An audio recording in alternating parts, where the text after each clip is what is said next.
Hi everyone, this is an overview of what to do for group work. Okay, so first you need to know your class period and what group you are. So let's pretend that I am Marisol. So I need to remember I'm in 4th period, you should know what period you're in, and group 1.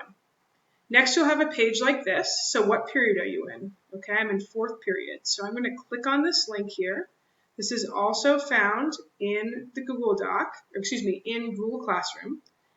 And eventually this document will open. You need to remember what group I am. So when I go back here, I remember Marisol, group 1.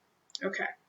So when I come in here, I know I'm in group 1. It's also listed right there. So I can either click here and go to bookmark, and it will take me down to group 1, or I can simply scroll down. Okay?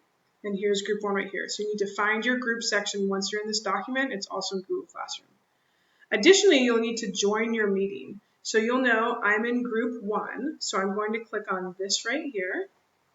Okay, I'm going to click on the link for group 1 meeting. I'm going to open up my Microsoft Teams, and I will join the meeting. It's just that simple.